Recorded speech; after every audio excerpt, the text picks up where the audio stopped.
하나님 말씀은 잠언 13장 4절입니다. 한 절만 보시면 되겠습니다. 자, 찾으셨으면 같이 한 목소리로 봉독하겠습니다. 시작. 게으른 자는 마음으로 원하여도 얻지 못하나 부지런한 자의 마음은 풍족함을 얻느니라. 다시 한번 읽을까요? 시작. 게으른 자는 마음으로 원하여도 얻지 못하나 부지런한 자의 마음은 풍족함을 얻느니라. 아멘. 오늘 말씀은 게으름의 신앙, 게으름의 신앙이라는 말씀을 가지고 우리가 말씀을 나눠보려고 합니다. 우리 잠언에 보니까 게으름에 대해서 참으로 많이 이야기를 합니다. 잠언에 제가 찾아보니까, 성경을 찾아보니까 잠언에만 게으름에 대해서 몇 번이 나오는지 아십니까? 18번이 나옵니다. 18번. 그리고 성경 전체로는 33번이 나오죠. 그리고 부지런함에 대한 부지런함에 대한 말씀은 성경 전체에서 28번 나옵니다. 잠언에서는 8번이 나옵니다. 제가 왜 이렇게 게으름과 부지런함을 성경에서 찾아봤겠습니까? 우리가 삶을 살아가면서 정말 부지런하지 않으면 안 돼요. 게으른 삶을 살면 게으른 신앙생활을 할 수밖에 없고, 게으른 신앙생활을 하면 삶에서도 게으를 수밖에 없기 때문에 그렇게 찾아봤습니다. 믿음 생활, 즉 신앙생활을 잘하면 정말 부지런해야 되죠. 세상 속에서 잘 먹고 잘 살려고 해도 부지런해야 되듯이 신앙생활도 마찬가지입니다. 예전에 우리 어머니들은, 우리 권사님들 세대는 그랬죠. 먼 길, 눈길을 다듬으면서 새벽에 4시, 4시 반 일어나서 갑니다. 저희 어머니 같은 경우도 교회를 가려면 거의 한 1km 정도는 가야 되죠. 그러면 일찍 일어나서 눈길을 들고 새벽 예배를 다 드리고 오셔서 그 다음에 하시는 일이 뭐냐면 소영을 그리고 밥하고 그렇게 하고 육아를 시작하시죠. 우리 어머니 아버지들이 그만큼 열심을 다했기 때문에 지금 우리는 아주 편안한 모습 속에서 신앙생활을 할 수 있고 편안한 삶을 살 수 있는 거죠. 이 옛날에 별명이 날만새면이라는 새가 있었어요. 이 새가 둥지를 허름하게 틀고 밤을 새는데 새끼들을 여러 마리 낳아서 밤을 새는데 새끼들이 춥습니다. 그러니까 새끼들이 아버지한테 이야기해요. 아버지, 우리 너무 추워요. 추워서 밤을 못 나겠어요. 이렇게 얘기하죠. 그러니까 아버지가 뭐라 그랬어요?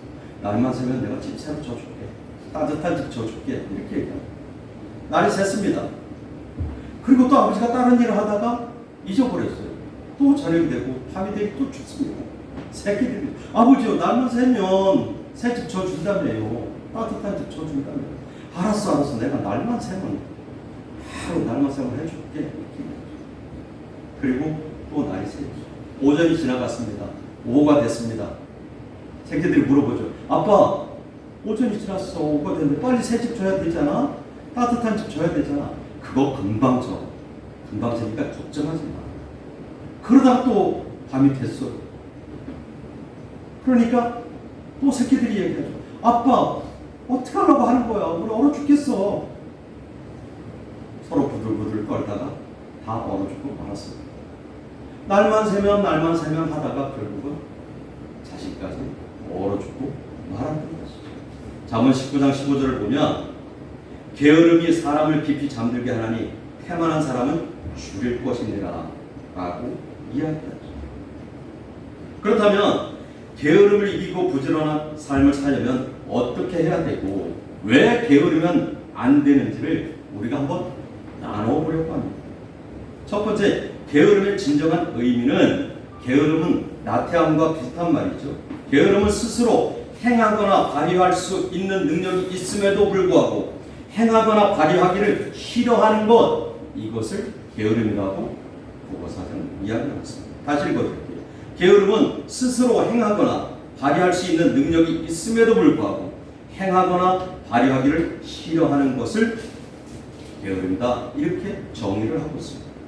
그렇다면 게으름쟁이는 무엇일까요? 게으름쟁이를 이렇게 얘기합니다. 행동이나 일처리가 느리고 일하기 싫어하는 버릇이나 성미를 가진 사람을 얕잡아 이르는 말이에요. 이렇게 이야기를 합니다. 그렇다면 심리학적으로 게으름이란 어떻게 정의를 하고 있을까요?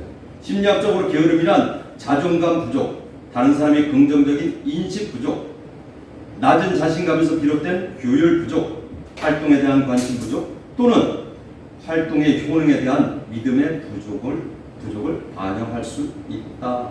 이렇게. 카톨릭에서는요, 7가지 죄가 있습니다. 카톨릭에서 강력하게 이야기하는 7가지 죄가 있습니다. 그 중에서 7번째 죄가 나태함이죠. 게으름. 제가 참고로 카톨릭에서 이야기하는 7가지 죄를 제가 불러드립니다. 뭐냐면 교만, 인색, 질투, 분노, 음욕, 탐욕, 나태. 그 중에서 이 나태는 영적으로, 육적으로 무관심이나 게으름을 나타내기 때문에 7가지 죄 중에 하나라고 이야기합니다. 잠언 10장 4절을 보니까 손을 게으르게 놀리는 자는 가난하게 되고 손이 부지런한 자는 부하게 되느니라 이렇게 얘기합니다. 또 전도서에서 솔로몬은 뭐라고 얘기할까요? 10장 18절에서 게으른 즉 석 가지가 내려앉고 손을 놓은 즉 집이 새느니라.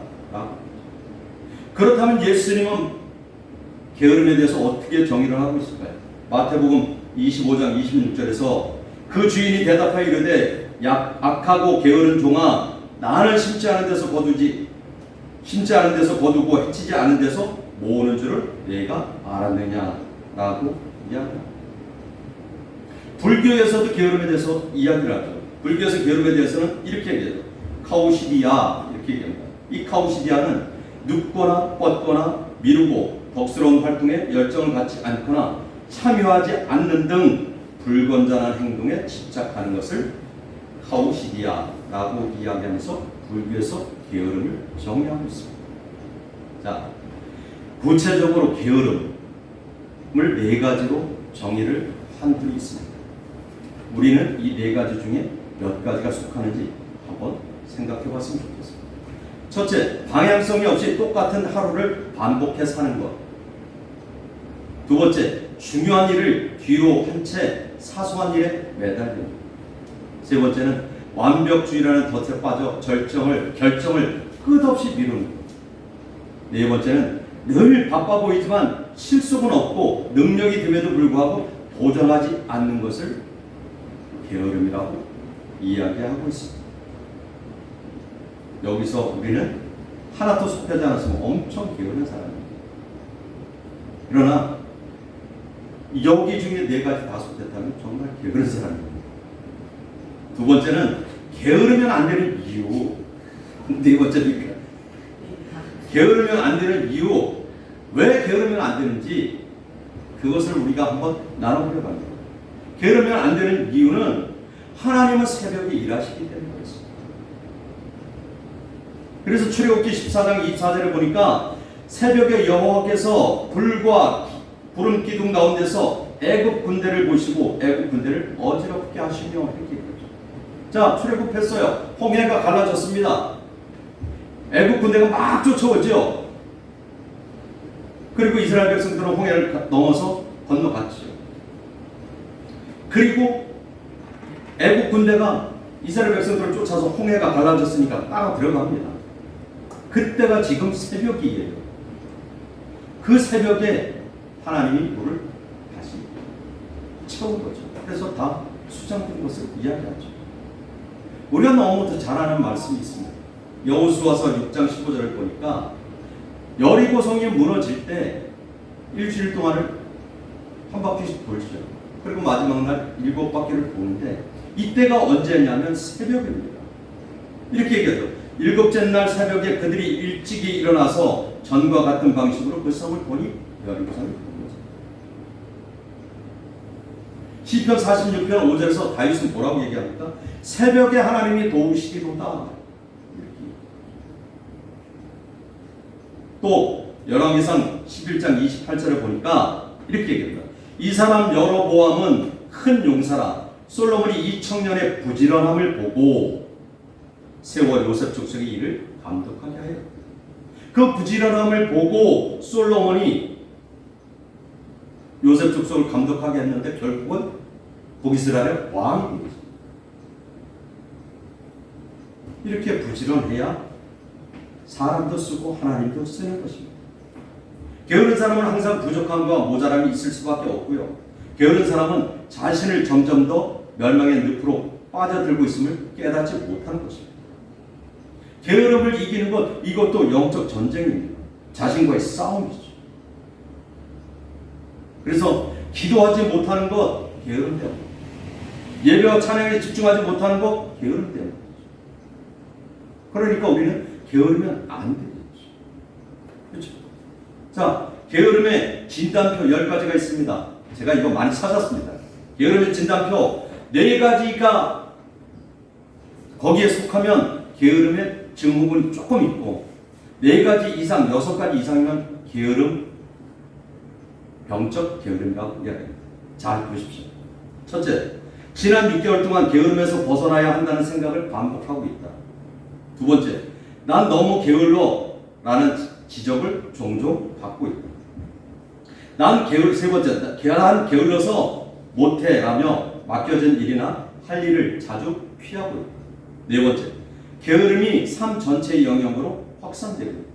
다섯 번째, 삶의 지향성이나 목표가 없다. 여섯 번째, 즉각적 쾌락을 주는 대상, 술, 게임, 쇼핑, 약물 등 점차 중독되어져 간다. 일곱 번째, 난 무능하기 때문에 실패할 수밖에 없다. 여덟 번째, 게으름에서 벗어나려는 시도가 번번이 실패. 아홉 번째, 대인관계를 피하고 점차 혼자 있는 시간이 많아지고 있다. 열 번째입니다. 내 인생은 더 이상 희망이 없다. 몇 가지 속합니까? 스스로 한번 판단을 해보시고 내가 지금 게으름에 증후군이 있는지 아니면 게으름뱅인지 한번 생각해보는 시간이 됐으면 좋겠습니다. 우리가 마지막으로 게으름을 이기려면 어떻게 해야 될까? 이게 제일 중요하죠. 그렇다면 지금까지 게으름에 대해서 나눠봤죠. 그렇다면 게으름을 이기려면 어떻게 해야 될까? 게으름을 이기려면 작은 목표부터 설정을 하십시오. 성경 한꺼번에 다 읽으려고 하지 마시고 성경 이거 다 66권 다 창세기부터 읽으려면 레위기가 다 막힙니다. 그죠? 그러니까 처음 재밌는 것부터 읽으세요. 창세기 읽었으면 그 다음에 신약 가가지고 마태복음 한번 읽으시든가 유다서가 제일 짧죠. 한 장 돼 있죠. 유다서 한번 읽으면서 차츰차츰 늘려가시죠. 기도의 시간 한꺼번에 30분, 1시간 하려고 하지 마세요. 기도가 안 됩니까? 그러면 식사 시간이라도 단 1, 2분이라도 기도를 하십시오. 그러면서 내가 무릎 꿇는 습관을 기르십시오. 아침에 일찍 일어나지 않습니까? 못 일어나겠습니까? 그러면 늦게 일어나더라도 일어나는 순간에 잠깐 묵상하고 기도하십시오. 하나님, 오늘도 밤새 평화를 인도해 주셔서 감사합니다. 오늘도 하나님 하루를 살아갈 때 성령의 인도하심으로 살아가게 해 주십시오. 라고 기도하십시오. 그러면서 점차적으로 내가 신앙의 게으름에서 벗어납니다. 그래서 가장 중요한 거 아침에 일찍 일어나는 습관부터 키우는 게 중요하죠. 아침에 일찍 일어나는 새가 먹이도 많이 먹는다고 하셨다. 그리고 내가 일어나면 하루 무엇을 할 것인가? 하나님의 영광을 위해서 무엇을 할 것인가? 하나님의 기쁨을 위해서 무엇을 할 것인가? 무엇을 먹을까? 무엇을 마실까? 무엇을 입을까? 염려하지 말고 하나님의 영광을 위해서 나는 또 오늘 하루를 어떻게 살아가야 될까를 한편 실천 가능한 목표부터 세워보십시오. 오늘 나는 절대로 누굴 원망하지 않을 거야. 불평하지 않을 거야. 정죄하지 않을 거야. 라는 작은 목표부터 세우고 실천해 가는 겁니다. 그리고 제일 중요한 것은 성령의 도우심을 받으십시오. 내 의지 가지고는 안 되죠. 내 힘 가지고는 안 됩니다. 하나님, 제가 이렇게 살아가려고 합니다. 오늘 제가 입술 가운데 정죄와 비판이 멈춰지게 해주시고 하나님 영광을 위해 살아가게 해주십시오. 기도의 삶을 하루에 10분, 20분이라도 살아가게 해주십시오. 라고 기도하는 것입니다. 그래서 성령의 인도하심을 받고 성령의 민감한 그러한 삶을 살아야 합니다. 두 번째는 자신과의 싸움입니다. 인생은 말이에요. 태어날 때부터 자신과의 싸움이죠. 그렇죠? 이 아기가 태어나면 그 다음부터 뭐 하려고? 아기 때는 무의식적으로요. 기르려고 하죠. 다 아기 키워봤잖아요. 기르려고 하고 말하려고 하고 기면 일어서려고 하죠. 아기 때는 그래요. 그런데 나이가 들면서 머릿속에 생각이 늘어나면서 아기 때는 생각이 없어요. 오로지 그 생각뿐이죠. 그런데 나이가 들어가면서 머릿속에 세상 것들이 주입이 되면서 어떤 생각이 들어요? 여러 가지 생각을 하는 거죠. 이게 잘 안 되는데. 더 안 되면 내일 하지 뭐. 날만 새면 아버지가 그렇잖아요. 날만 새면 내가 해줄게. 그러니까 그 자신과의 싸움에서 이겨야 되죠. 승리해야 돼요. 죽을 때까지 자신과의 싸움이에요. 오늘 아침에 올림픽 경기를 보니까 펜싱에서 남자가 금메달을 땄어요. 올림픽에서 금메달을 따려면 얼마나 고생을 많이 했겠어요. 제가 보고 그랬어요. 참 고생 많이 했겠다. 올림픽에서 금메달을 따면 연금도 나오죠. 그것으로서 얼마나 성취감이 있겠습니까? 그런데 자신과의 싸움에서 이긴 거예요. 신앙생활도 마찬가지입니다. 자신과의 싸움에서 이기지 못하면 결국은 마귀의 계기에 빠질 수밖에 없어요. 그래서 나는 왜 이렇게 안 돼? 나는 왜 이러지? 아니에요. 안 해서 그런 거죠. 발걸음을 띄지 않아서 그런 거예요. 그러니까 그 문요한이라는 저자가 국가의 게으름이라는 책을 쓰면서 뭐라고 얘기하는지 아십니까? 게으름이 당신을 먹어치기 전에 당장 실천하라고 해요. 국가의 게으름이라는 책을 보면 참 여러 가지로 우리에게 도움이 되는 말들이 많이 있습니다. 세 번째는 마음과 생각이 항상 주님을 향하도록 노력하라는 것입니다. 우리는요, 좋은 생각을 하면 몸이 먼저 반응합니다. 그렇죠? 좋은 생각을 하고 기분이 좋으면요, 여기서 엔돌핀이 나와요. 그래서 그냥 기분 좋아요. 그런데 나쁜 생각을 하고 나쁜 모습을 보면 안에서 스트레스가 쌓여갑니다. 그러니까 어떻게 얘기했어요? 우리가 좋은 생각을 가지고 가야 돼요. 좋은 마음을 품어야 돼요. 그런데 세상을 살아가면서 그게 쉽지는 않습니다. 그래서 데살로니가 전서 5장 16절부터 이렇게 하죠. 항상 기뻐하라, 쉬지 말고 기뻐하라. 범사에 감사하는 말. 그래서 바울은 그래서 얘기하는 거예요. 기뻐하려고 노력하라는 거죠. 감사하려고 노력하라는 거예요. 그러다 보면 내 마음이 하나님을 향하게 된다는 것이죠. 좋은 생각을 하면 좋은 마음이 들지만 부정적인 생각을 하면 내 몸이 먼저 반응하고 비판적이고 불평이 늘어나고 원망과 정죄가 늘어나죠. 그래서 부정적인 사람은 매우 비판적이죠. 불평만 가득하지. 그래서 게으름의 늪에 한번 빠지면 그 게으름의 늪에서 헤어나오기가 정말 어렵습니다. 정말 어렵습니다. 그러니까 우리는 그 게으름의 늪에 빠지기 전에